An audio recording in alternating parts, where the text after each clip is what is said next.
Nicole Huntsman here from moderncosmic.com. We have got our sun sign compatibility here on this video. If you know what sun sign means, fast forward to the timestamp you see or the description of the video. So in Western astrology, we take the year, the 12 calendar months, okay, and we divide them up according to the Earth's relationship to the sun. And this makes sense if you think back in the day when we were farmers. The movement of the sun, it's actually our movement, the tilt of our Earth relative to the sun and how it affects the seasons was very important.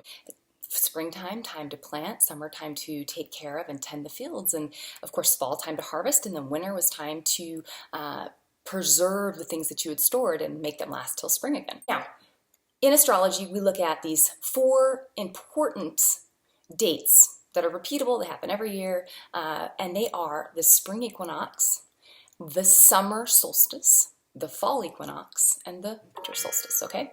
We have our zodiac signs all set up according to these solar events. In the springtime, when we have our spring equinox, March 21st, this is that time of year when the equator of the Earth is facing the sun, directly, and the Earth is level, so to speak. So, we are on an axis and the Earth tilts.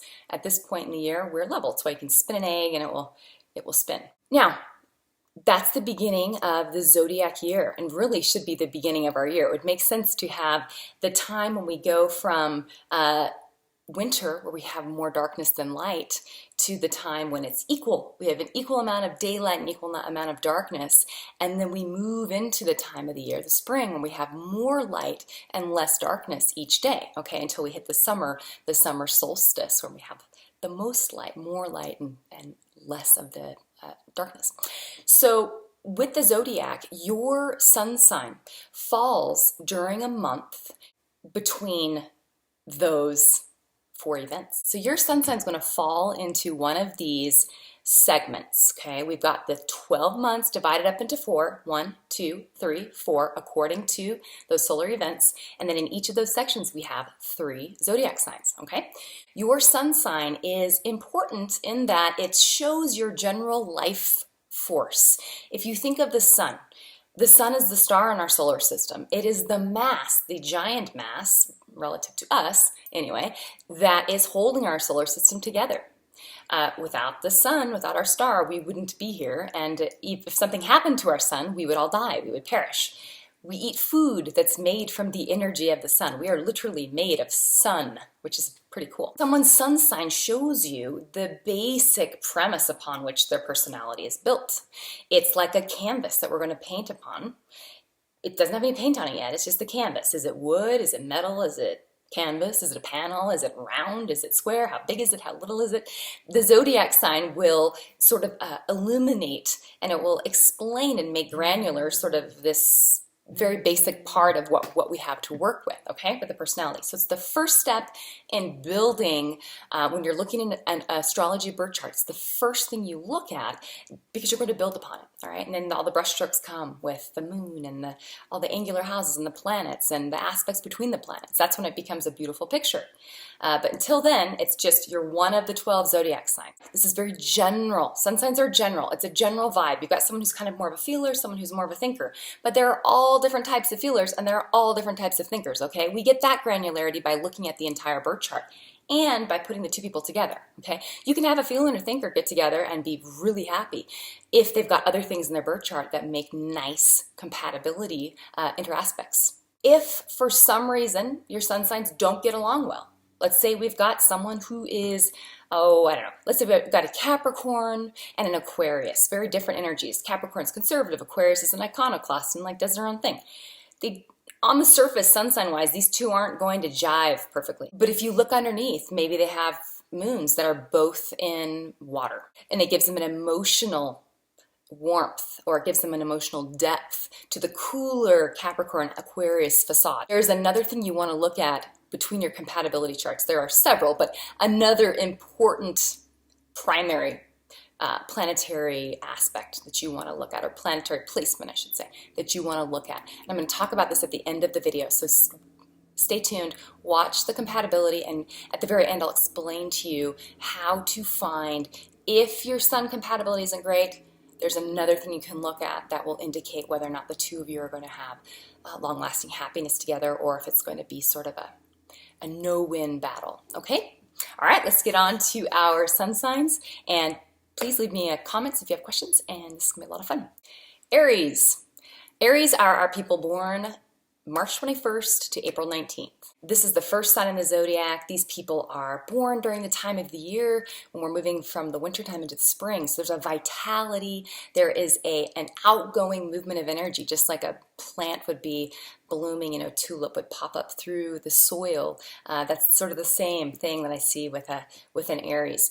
They're dynamic, they're outwardly focused, passionate, they need fuel, and they are fighters.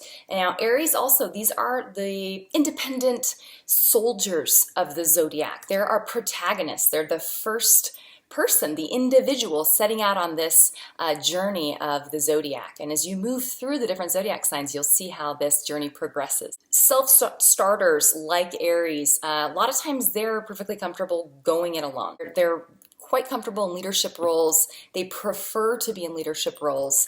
And so partnerships sometimes for Aries can be a little tricky. While they crave it, that's human nature to desire closeness and warmth and affection from other people. Aries sometimes don't always know how to go about getting it. They can be a little bit combative and a little what's the word, scratchy, in their relationships. But overall, these are brave, inspiring, self-starting, innovative, wonderful people that they just require a partner with some patience, and a partner who also is willing to be just as passionate and fiery as they are, but maybe perhaps a little bit more grounded. On the shadow side of Aries, we do have an individual who can be a little self-centered. They can be a little like the fool from the tarot deck, stepping off the cliff while the dog is barking. Don't go that way, They can sometimes be overly optimistic, or they can perhaps, instead of planning, they just want to jump into something and get going, and quite impulsive, okay? They can be a little difficult to teach at times. And they can sometimes lack the emotional tact that is required in love relationships and just general interpersonal relating. But if you have patience with an Aries, they are not the type to hold a grudge. They will usually kind of, they've let it out and then they're good after. So typically they're quite forgiving, and they have this childlike nature to them where it's almost a naivete and an innocence. They don't really mean anything by it. They just sometimes, like I said, they're not necessarily easy to teach, and so they have to kind of do things over and over again until they figure them out. Aries in love. These are individuals, right? They like to make the first move. Aries prefers being the one doing the chasing, at least initially. Even Aries females, with an Aries female, they can sometimes be accused of being too direct or too forward with men. In our culture, at least, I'm here in the United States, in Western culture, traditionally men were the ones who would take that lead role. So female Aries sometimes can be accused of being ball busters or bitches or too brave or too headstrong, or these things. And I say bowl to that. I think that Aries we need Aries men and women. These are the ones that are the brave, courageous individuals that will go for something. Now, in love, they need passion. They need passion, they need sex. They're a very physical sign, and they actually need fights, believe it or not. And when I say fights, I don't mean, out and out emotional drama, but they like a little bit of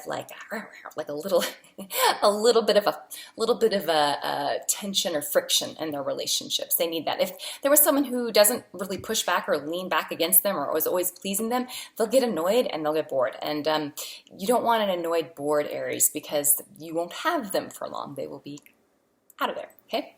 Aries expectations in love. Because they're so passionate, they give the passionate spontaneously, freely, just whenever they want to. They're not the most dependable, they're going to do it when they want to do it, unless they have a lot of earth and other things in their chart. And even then, they kind of have to be the boss about when they're going to express their love. You can't really boss an Aries around. They can be this sort of childlike. They can be a little bit selfish, where they want all of their partner's love and attention, but they don't really have a problem with flirting or this kind of thing with other people, and nothing is meant by it. But they they need to have their freedom, but they also need to know that they are number one, that there's no one else in their partner's life. Aries' biggest fear, and this goes for all the zodiac signs, you look at their strength, and that's always tells you where their biggest fear is. With an Aries, you do have a bold, brave, enterprising individual, okay? But on the inside, they're like a little kid.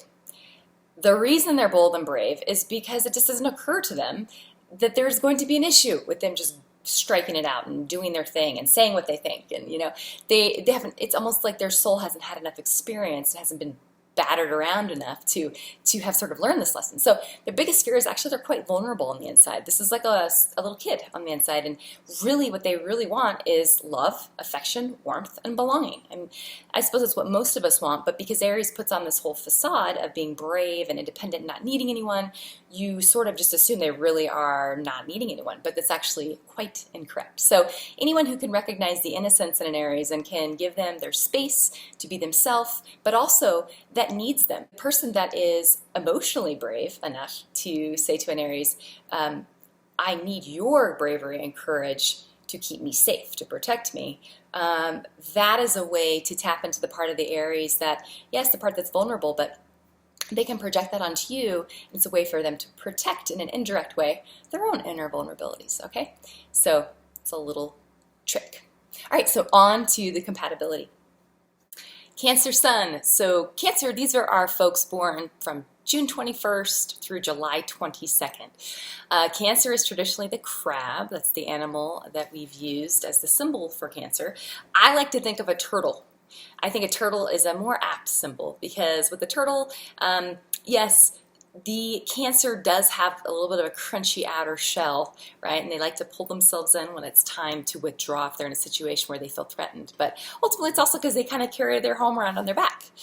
Cancer types are nostalgic. They have a hard time getting rid of things, whether it's things, objects, or old lovers or old friends. They hold on to the people or the things or the thoughts, even the values that they consider important and that they have placed high on their, ladder of personal values or people that have made an impact on their heart. So with Cancer, you've got an individual who's interested in security. That's why they, with objects or money, they're good savers. A lot of times it's because they're trying to create this safe space in their life, all right? It's their womb.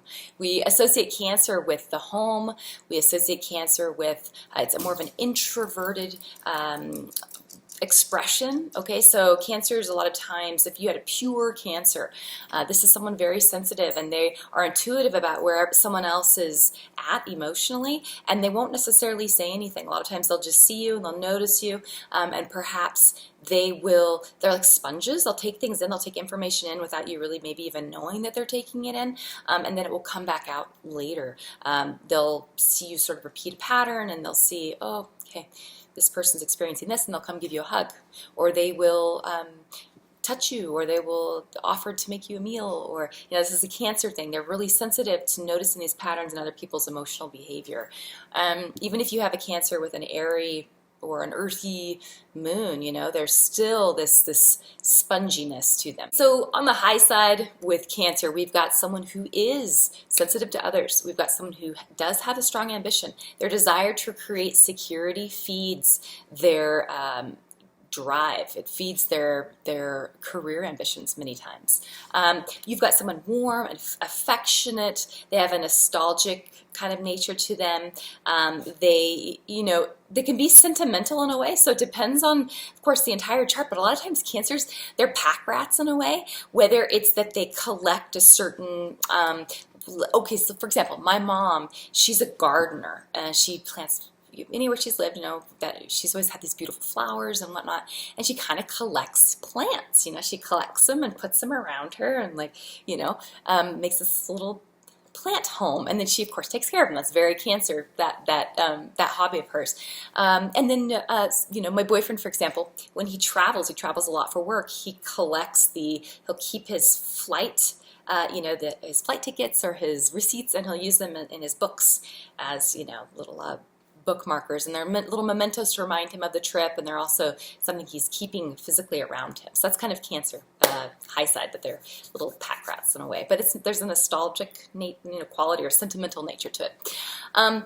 They also are really great at, as I said earlier, recognizing needs. They have this mothering instinct, this desire to make you feel better and to give you love and to take care of you. And in particular, if you're sick or if you're, I don't know, just sad, emotionally having a hard time, that really pains them. They want to make you feel better.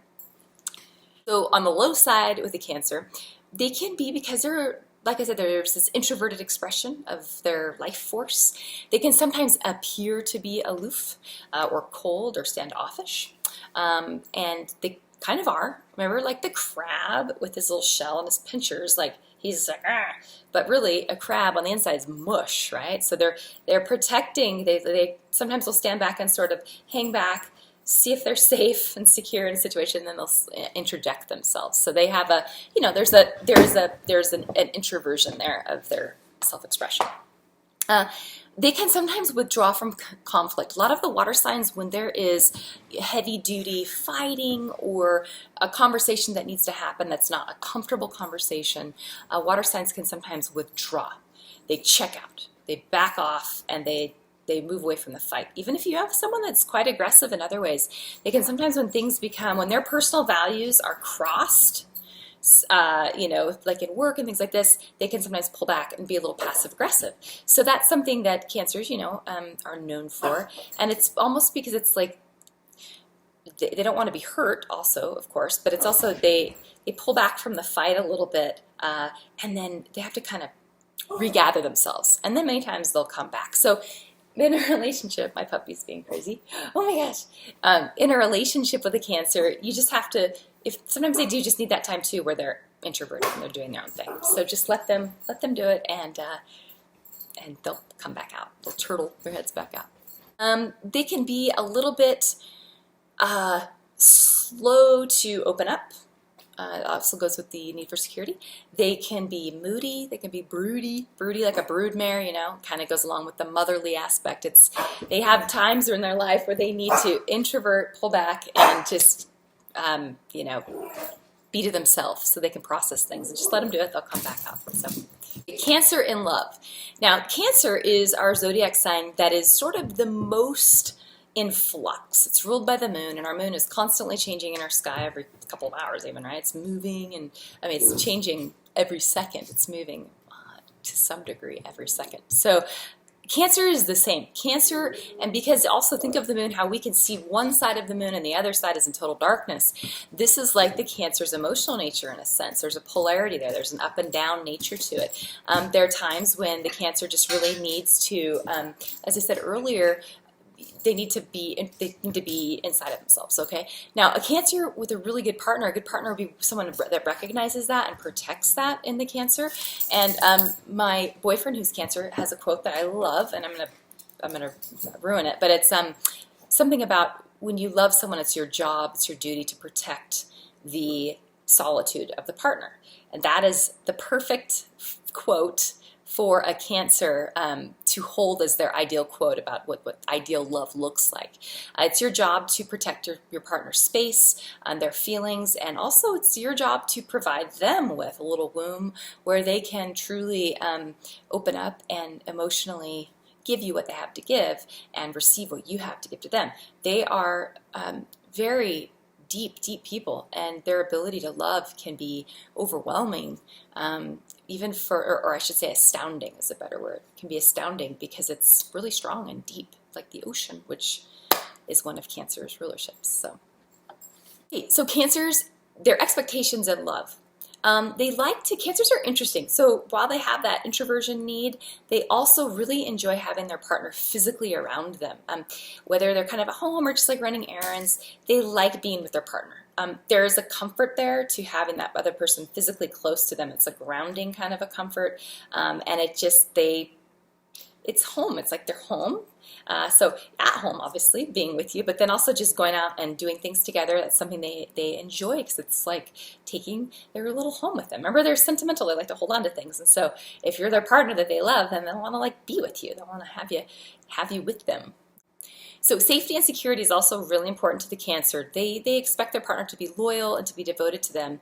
And it's interesting, jealousy from a Cancer is different than you'd see from perhaps an Aries or like a fire sign like a Leo. Jealousy in all the signs is different. That would actually be a good video. That'd be an interesting video series. Jealousy in a Cancer, it comes more from hurt feelings. It's more like, I gave you all of this. I gave you all of me, and now I feel like you took advantage of that and have been focusing your directions elsewhere, you know. So they want to feel like it's safe for them to love you, and it's safe for them to accept your love in return, and that you're not going to hurt them once you're inside their little soft, mushy, you know, places. Okay, Cancer's biggest fear. You know, Cancer, they're moody, they're emotionally deep, and they sometimes go to dark places. It's really common for Cancer suns even, you know, Cancer mood even more so. There's an emotional depth there. This is the part of them that's vulnerable, and it's the part that they may worry may be unlovable, okay? That it's too much for someone else to have to deal with, or that they're not sure they would just even want you to be in there because it just feels vulnerable and scary and like they're exposed. So their fear is that that's ultimately unlovable. Of course, it's completely incorrect. You know, we're all lovable. So with your Cancer, just be tender with them and make sure that they know that you appreciate the things that they do for you, and that you show them in return through your actions that you love them. Okay. All right, Aries and Cancer. This is a tough mix. You've got these two signs there in different elements. Aries is a fire sign, Cancer is a water sign. So we're dealing with fire is all about the personal will, and actively it's our emotions as humans, but not emotions in a water way, not the feeling emotions. It's more like our drive and our energy and our passion to get something done. Okay, Cancer is a water sign, and Cancer is very water. Cancer is very emotional and sensitive and intuitive.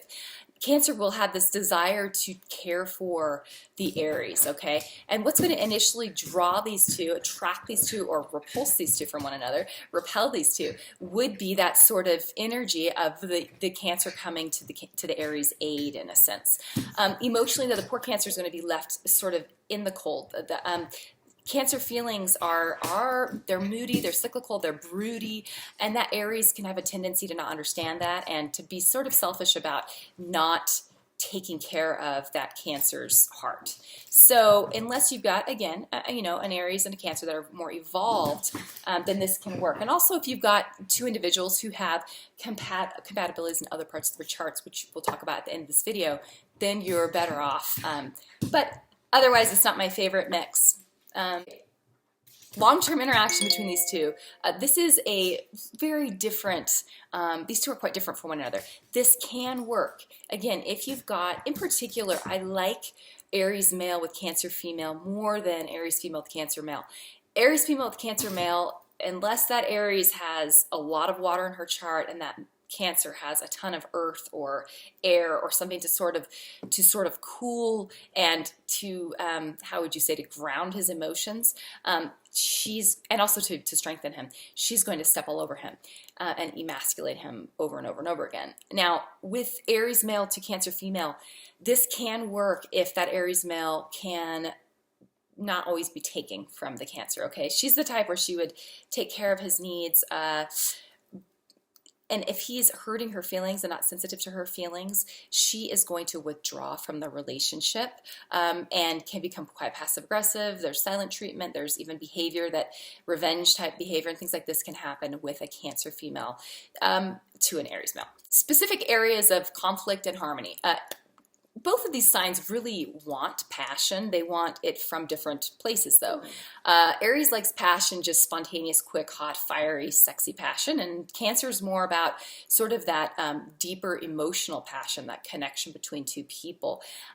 So they'll both sort of come to the table wanting kind of the same thing. and they're going to kind of go about it in different ways. You know, Aries' natural modus operandi is to be a little bit assertive and aggressive and to make fun of someone, or to be, you know, a little more pokey to your, they'll push your buttons a little bit more. And Cancer is doesn't really like being prodded like that and poked, and sort of doesn't understand the insensitivity of Aries. And so that's an area of conflict. Also, Cancer is a little bit more, it's interesting because Cancer is the mother, but Cancer is sort of an introverted feeling type, which means they're not necessarily always, they're very sensitive to other people's feelings, but it's kind of like, how does that other person's emotion affect me? So they do have a little bit of a selfishness in a sense with their emotional nature at times, where it's about how other people's emotions are affecting them, and then they can try and manipulate and control that in a way because that directly affects them. Aries doesn't really care. Aries is like, well, you feel that way? Well, okay. They're also sort of these introverted feelers, but it's kind of on the bottom of their priority list as far as where they put their energy. They don't put their energy directly, it's not primarily focused on how they're emotionally feeling. It's more like what they're doing with themselves, how they're organizing the world around them and attacking the things that they want to attack. So emotion for Cancer, though, is sort of the top. It's at the top of their, you know, priority list. So, you know, this is different. This is different energy, and they're going to have some conflicts here. The way they can harmonize is if that Aries can step up and care for and protect that Cancer's heart, and vice versa, that Cancer can care for and protect the Aries sort of everyday needs. It's like, you know, feeding the Aries, like taking care of the Aries, cleaning the house, like, you know, these like everyday sort of, it's a mother-child kind of a relationship a little bit. Then it can work. How others will see this relationship, many times the Aries kind of gets the bad rap as the jerk in this relationship, whether you're male or female, that you're hurting this Cancer, that you're an asshole, or, you know, et cetera, et cetera. It's kind of a tough mix. The Aries may even try and control the Cancer in a certain way. With the Aries, especially an Aries male, can feel overwhelmed by the Cancer female's emotions because it comes from this deep, dark feminine, you know, and can feel engulfed and almost castrated by these emotions. And so then he'll do these things that are really weird, where he tries to control her behavior, which of course never works. And vice versa, the Cancer female will try and control the Aries behavior with emotional manipulation. So it's, you know, relationship-wise, it can be a tricky mix. It can work, though, if they both think of each other as the protecting one another's interests.